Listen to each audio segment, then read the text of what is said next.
Hello, I'm Mr. Finlayson, and this is another revision video for GCSE AQA Religious Studies. And in this video, we're going to focus on the themes paper and in particular relationships and families. Around the outside of this screen, you can see a number of keywords, and there will be more later on because I've smushed two presentations together. So the key things you'll need to learn are about sex before marriage, which is having sex before marriage, and sex outside marriage, which includes adultery and cheating and whatnot. You'll also look at homosexuality and heterosexuality, which the examiner said actually got a little bit confused for some people. So I am going to explain it, even though I didn't think I would have to. So heterosexuality is when a man and a woman get together, smoochy smoochy. All right. And homosexuality is when a man and another man get together, smoochy smoochy, or a woman and another woman, smoochy smoochy. What am I doing? I'm putting my kids in bed. Anyway, contraception is, of course, the method used to stop pregnancy. Family planning is what occurs when you are essentially planning how many babies you will have and when you will have children. Marriage is the legal contract and binding between two people to be a couple. And with religion, it is often also enshrined in the eyes of God. Essentially, promises are made in front of God, which has repercussions for divorce and remarriage, which we will get to. So, Christianity and Buddhism, let's have a look at the general attitude towards sex and heterosexuality and homosexuality to begin with. Christianity mainly says that heterosexual relationships within marriage are the ideal situation.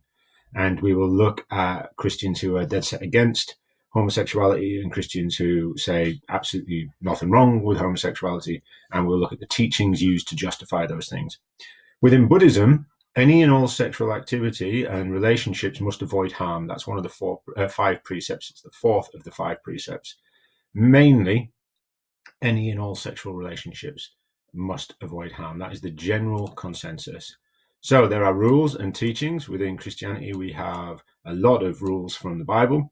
You shall not commit adultery, flee from sexual immorality, be fruitful and multiply, and do not have sexual relationships with a man as one does with a woman. That verse in Leviticus is the one that crops up a lot when people are talking about homosexuality being a sin, according to Christianity. Some Christians, I should say. I'm going to get to that as well.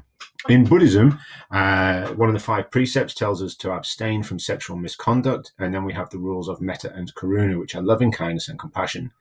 And Dalshin Morgan said that there is a middle way wherein sexuality is fully acknowledged and regarded compassionately without the need to indulge in actions which lead to suffering. So again, it's all about the actions that lead to suffering.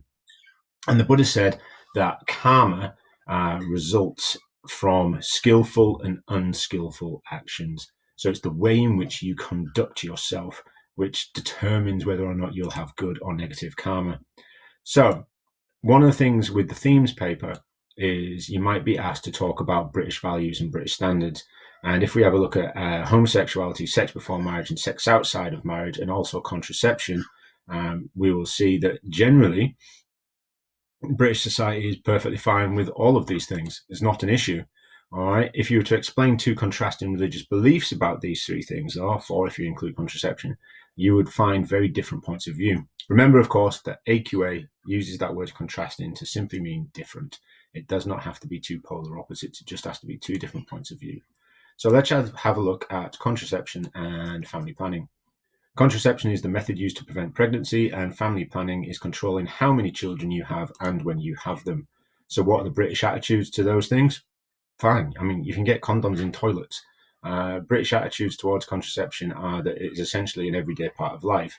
With regards to family planning, there is a push to educate people more to be more careful with regards to their family planning, I guess. All right. British attitudes are completely different in some instances to religious attitudes.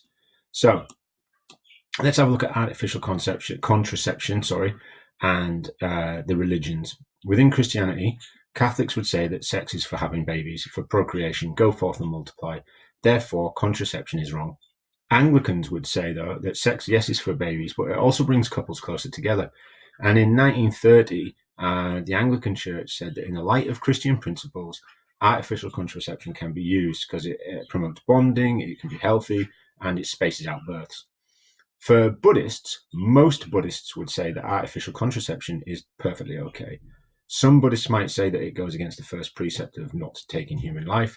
But as children are not a requirement within Buddhism, not having kids is perfectly acceptable. So contraception, therefore, is perfectly acceptable as well.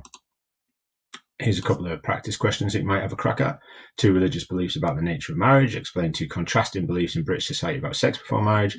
And explain why marriage is the proper place to enjoy sexual relationships. So let's have a quick look at marriage and cohabitation. Essentially, come here. All right. Christianity tells us that marriage is a gift from God and that it is a covenant. A covenant is an incredibly strong promise. All right. It's made in the eyes of God. And Catholics say that marriage is a sacrament, essentially. The proper place to enjoy sex, to raise children, and to provide the security of a family, according to the Christian tradition, is within marriage.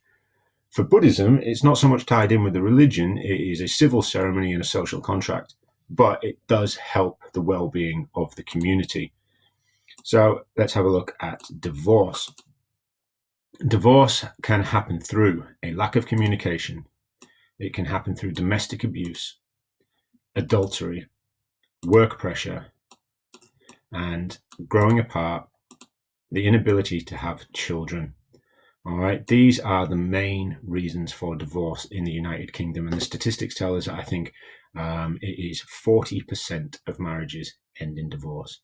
The Buddhism teachings say that there is no teaching to say it is wrong. However, divorce is generally disapproved of because it could essentially, in some instances, fracture the well-being of the community. But again, when we look at Buddhist teaching, we look at attachments and suffering. If you're becoming attached to something and you're suffering from it, then divorce can be perfectly acceptable. It depends on your interpretation. Some Christians would say that it's never right, and others would say it's the lesser of 2 evils. And both might say that it is the most compassionate thing to do. Never make a statement in an exam that says all Christians believe, or even just saying Christians believe, because that indicates that you think that all Christians do believe that. Use words like some or others or many. You can use most if you must, but All right, let's have a look. That is the end of that slide. So I'll get the other one sorted. So I'm back. Okay, so this is the second half of the same presentation. This one focuses on families and gender roles. And let's just have a look. So we have nuclear families, extended families, same-sex and polygamous families. Nuclear family is your bog standard, straightforward man, woman, and child. Same-sex families are, of course, where you have a homosexual couple, so 2 women raising a child together, or 2 men raising a child together. Extended families often include your sort of mum, your dad, your children, and then the grandparents as well. And polygamous families are where you have a dad with multiple wives. Oh, that's the child. All right. That's illegal in most countries. So definitely in the UK. So let's explain the role of parents within the family. They are to teach right from wrong. They are to love, care, and protect for their children. They should instill morals and values, and if they belong to a religion, educate about the faith. So a Christian family is expected to raise a family, raise children as Christians, and Buddhist families would raise their children as Buddhists. So what about the role of the children themselves? Support and care for parents when they get old, to love and respect their parents, and that's very clearly written in the Christian scriptures with honor your father and mother. In Buddhism, it tells us children are to preserve the family traditions, and right there we have the honor your father and mother for Christianity. So explain the purpose of families. It's a terrible picture to choose. Okay. Stability and protection for the children. That didn't work out quite well for the Starks. Spoilers. For Christianity, the purpose of families is to have children, to procreate.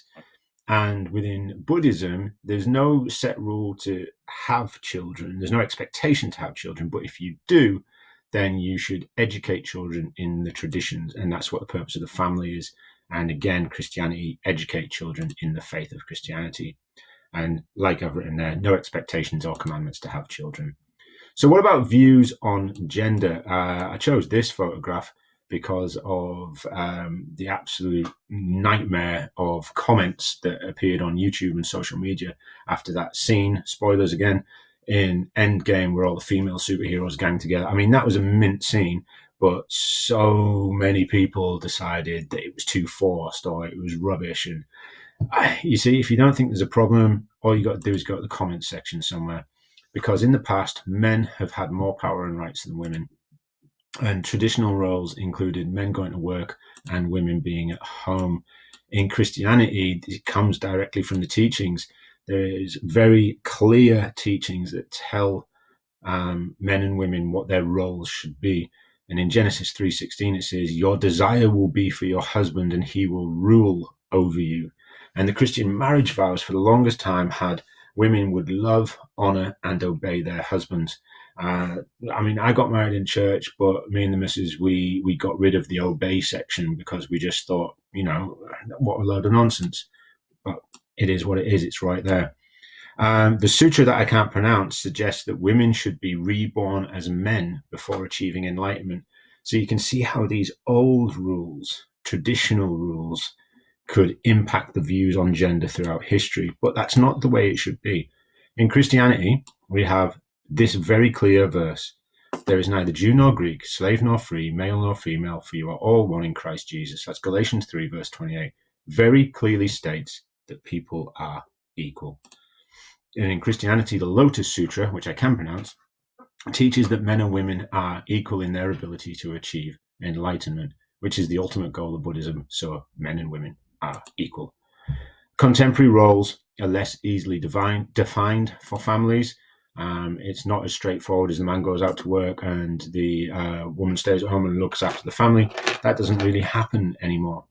And ultimately, if we want to break it down and have a core teaching that can help us here, you could talk about loving your neighbor, and you can talk about male nor female, you are all one in Christ Jesus. Essentially, it doesn't say love your neighbor, but the women less so. All right. It's very clear that people are equal. And within Buddhism, we have a clear teaching for metta and loving kindness. Equality, that's the key. So, most people in the UK, I would say, are against gender discrimination, but it does still occur. Like I said, go check out the comments sections. I'm going to give you a very odd example, which probably has nothing to do with your exam, but I like it to illustrate it. All right, so this is a picture of female Thor in the comic books when she picked up the hammer, Mjolnir, and she got all the power of Thor, and people went mental. You wouldn't believe the amount of people who said that this is an absolute disgrace. A woman can't be Thor, blah, blah, blah, blah, blah. But you know what? No one complained when Thor became a frog. So if you don't think there's a problem, check out the comment sections. All right. Good luck with your exam. And they love